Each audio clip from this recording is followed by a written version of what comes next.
Señores, buenas tardes. Bueno, vamos a iniciar nuestro programa tratando un tema que es muy interesante, como es o a favor de la vida o en el tema del aborto, cómo se plantea. De eso vamos a hablar ahora. ¿Cómo le va, doctora? ¿Cómo está usted? Muy bien, gracias. ¿Qué tal, doctor? ¿Cómo está usted? Muy bien, Germán, buenas tardes. ¿Qué tal, doctora? ¿Cómo le va usted? ¿Cómo estás? ¿Qué tal, Vanessa? Bueno, primero presentemos a la doctora, por favor. Doctora, bienvenida. Buenas Gracias, noches. bien, gracias. Queremos conocer un poco de su vida, dónde nació, sus estudios. ¿Cómo no? Mi nombre, ante todo, es Chinda Concepción Brandolino. Soy originaria de la ciudad de La Plata. La ciudad de La Plata es la capital de la provincia de Buenos Aires. No es el puerto de Buenos Aires, no es la ciudad autónoma de Buenos Aires. Es una ciudad hecha para ser capital de la provincia de Buenos Aires, una ciudad portuaria también. Y estudié, por supuesto, mis estudios primarios y secundarios en La Plata, y en la Universidad Nacional de La Plata me recibí de médica. Luego hice varias especialidades, algunas en La Plata, otras en Buenos Aires. Las últimas especialidades, primero hice clínica, flebología y linfología, medicina del trabajo, y finalmente me especialicé también en medicina legal, lo que la gente más bien conoce como medicina forense. Actué todos estos años, hace muchísimos años, más de 20, ¿sí? 25, como perito de oficio, legista en los fueros, en todos los fueros de la justicia de la provincia de Buenos Aires, ¿no? Y como perito de parte muchas veces en el fuero penal. El fuero penal tal vez es el que más me cautiva, porque uno siente que como médico puede aportar una gotita, aunque sea para que se haga justicia, ¿no? Muchas veces en la defensa del inocente. Y eso también me motivó muchísimo en cuestiones esenciales. Por supuesto, en lo personal también. Yo soy casada, madre de 8 hijos. Yo me casé a los 18 años, cuando estaba en segundo año de la Facultad de Medicina, y me recibí a los 26 años con 5 hijos. Y digo esto porque ya cuando cursaba pediatría, por ejemplo, en aquella época, nosotros estudiábamos en el hospital. Ya en cuarto año vos cursabas íntegramente, cuarto, quinto año eras practicante, alumno dentro del hospital. Tu contacto con el enfermo era mucho mayor que ahora, que estos años te tomaban examen en la cama del hospital. Eras, en la jerga médica, perro en cuarto año, porque tenías que hacer todo, desde atender los vómitos y otras cosas. Practicante en cuarto año y mayor, practicante en quinto y mayor en sexto, porque enseguida ya eras médico. Y nosotros practicábamos en todos los servicios. Después de esa vida hospitalaria, que ya tenías conocimiento de toda la medicina, entrabas a tu residencia, ¿no? Y en esa cursada, cuando cursé pediatría, yo ya tenía varios hijos en quinto año, y me parecía ver el rostro de mis hijos en todos los chiquitos que atendía. Es muy distinto ese impacto cuando vos sos madre. Totalmente, sí. ¿No es cierto? Sí, desde que sos madre cambia tu cambia visión toda de los tu niños. visión. Tenés una empatía diferente. Totalmente Sí. diferente. Y eso me impresionó enormemente. Se grabó en mi alma el dolor, el sufrimiento del niño, lo que es mitigable y lo que no es mitigable, el desamparo, no solo de chicos pobres, sino padres que no tienen, o por lo menos no les fue dado del cielo ese amor verdadero por los hijos, de estar al lado continuamente en el momento de dolor. Me marcó mucho el sufrimiento, y me marcó mucho también las actitudes de desamor de todos los estratos sociales, porque nuestro hospital de niños de La Plata es un hospital muy importante que abarca todos los niños de todos los sectores sociales graves, se atienden preferentemente allí. Y hoy usted se inclina a dar conferencias o a hacer planteos sobre el tema. Prácticamente se ha definido en esta polémica en la Argentina. Sí, por supuesto, estando yo ya en el ejercicio médico, se despierta esto. Imagínate que tengo 38 años de ejercicio continuo de la medicina, y que el mayor de mis hijos tiene 42 años, ¿no es cierto? Cuando empieza este embate, en el año 94, yo tenía a los chicos chiquitos, empieza la presión sobre la Argentina para la Conferencia de Población del Cairo para legalizar el aborto. ¿Qué es la presión? La presión externa, la presión extranjera. Entonces todos los médicos representantes, como el doctor Bota, íntimo amigo, un hermano del alma en esta lucha, también padre numeroso, fue a Nueva York, se preparó para eso. La presión en Nueva York de las potencias, yo lo acompañé, enormes para acceder a la globalización del aborto. La vi con mis ojos. Obligar a los médicos y a los delegados a aceptar la imposición del aborto en sus países. Entonces fue la Conferencia del Cairo, la Argentina con gran esfuerzo mantuvo su postura y fue castigada después en la política crediticia como Uganda, ¿no? O sea, son cosas que uno ve personalmente con mis ojos, escuché con mis oídos. Doctora, su lucha, ¿no? Con respecto al favor a la vida, ¿así es? Así empezó, porque así, con esa experiencia de atender a los chicos, de tener mis hijos y de ver el intento de las potencias que llevan, es decir, que lideran el mundo, te puedo decir, para que se asesinen nuestros hijitos en nuestro país, me marcó profundamente. Vi toda la cuestión desde afuera, como no es una cosa espontánea, no es sanitaria, no es algo que surja de nuestra gente, sino que es algo vendido desde afuera, impuesto de afuera, se inundan los medios, se inunda la temática. No te olvides que todos nuestros programas de estudio a través de la CONIAE son auditados en Harvard.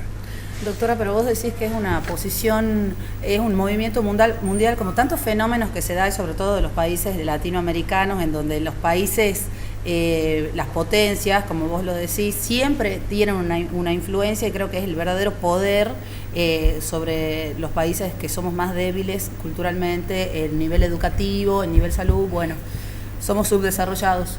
Pero ¿a vos te parece que no es una realidad de que el aborto existe históricamente y de que hay una moralidad detrás del aborto? ¿Qué dijiste? Hay una moralidad. ¿Qué es moralidad? Como lo hay con respecto a la salud reproductiva, como lo hay con respecto a la salud sexual, que está empapada de moralidad. Creo, por supuesto, que tiene que ver, digo por supuesto para mí, creo que tiene que ver también con el catolicismo como la religión fundamental acá en la Argentina. Entiendo lo que decís. Primero te voy a hacer una aclaración. Sí. Hace 35 años la Argentina no era un país subdesarrollado. Cuando las potencias clasifican el mundo en primero, segundo y tercer mundo, hubo 2 países que no fueron clasificados, Japón y Argentina. Porque Argentina no se podía poner en el primer mundo, pero tampoco en el tercero ni en el segundo. Es decir, porque tenía un gran índice de cultura.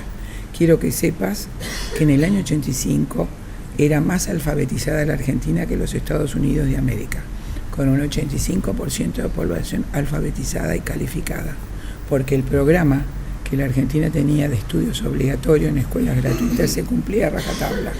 Cualquier chico que salía de 7º grado tenía conocimientos de historia universal, de historia argentina, matemáticas hasta raíz cuadrada. ¿Y ahora? En el año 87 ese programa fue abolido. Se sacaron los contenidos obligatorios y se dejaron contenidos libres y se impuso lectoescritura, freudomarxismo y psicogénesis, que es freudomarxismo de la escuela de Marcuse, Reich y Fromm, es lo que se llama Escuela de Frankfurt, y lectoescritura, que fue un sistema de lectura y de escritura que se hizo para los chiquitos que tienen dislexia. Eso limita el aprendizaje a la lectura de todos los chicos del pueblo argentino. Con esa medida impuesta en 1987 disminuyó enormemente el nivel cultural de la Argentina. Por eso quiero hacerte una acotación. Sí. Y esos programas son auditados desde entonces, desde Harvard, todos los programas de estudio. Yo misma, nosotros mismas en la Universidad de La Plata quisimos presentar un programa mucho más completo en la Facultad de Psicología y fue bochado por la CONIAE, por Harvard. O sea, te quiero decir, estas características que vos definís de la Argentina como país subdesarrollado son características impuestas a través de un solo mecanismo, que es el mecanismo de deuda externa. En todas las cláusulas que los presidentes han firmado, en todos los empréstitos, hay cláusulas que obligan al país a cumplir el objetivo del milenio, que es llegar a una población aproximadamente de 15 millones para el año 2050. Yo doy una materia que se llama demografía. Doctora, No sé si te explico. Entiendo, un tengo segundo. un montón de cosas para decir. Un segundo. Usted plantea el tema de la CONEAO, el tema de Harvard, el tema de la Universidad de La Plata. Es un tema universitario. No, universitario no, de toda la enseñanza primaria, secundaria y terciaria. No, pero la CONEAO practica No, sobre las universidades. el resto de los niveles son bochados automáticamente cuando no responden a las directivas. Por favor, nos centralicemos en este tema de la defensa de la vida.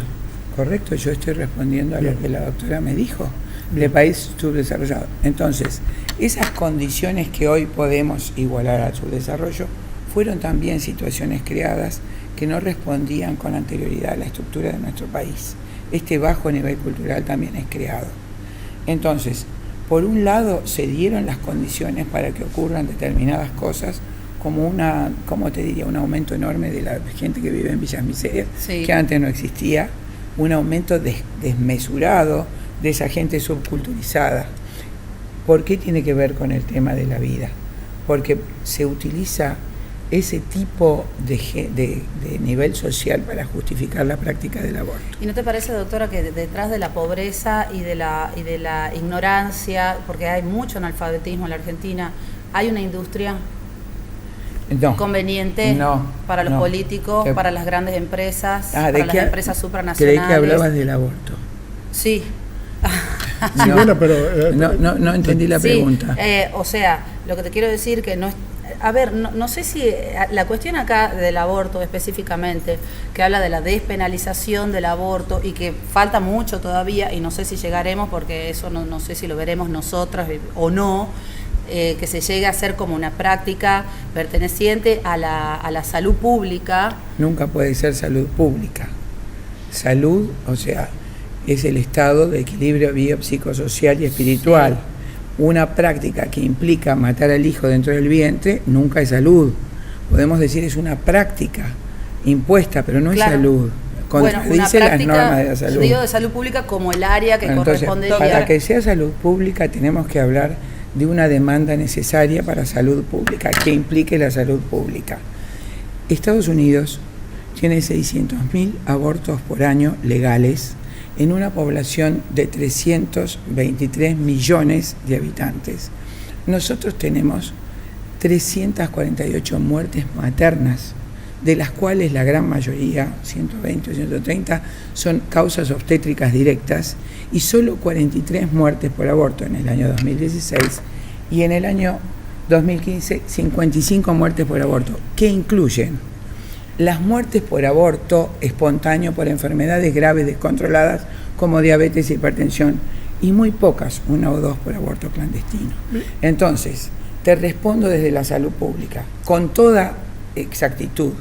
Jamás 43 muertes en el país, de las cuales 1 o 2 son por aborto clandestino, puede ser una necesidad de salud pública. Eso es mentira. Pero esos son... Sí, hacer una pregunta. Sí, bueno, doctora, seguimos con esta pregunta, ¿no? ¿Cuál es su opinión con respecto a la legalización del aborto? Lo que te acabo de decir, primero que soy médico. Sí. Médico, Su postura como médico doctora. quiere decir yo curo.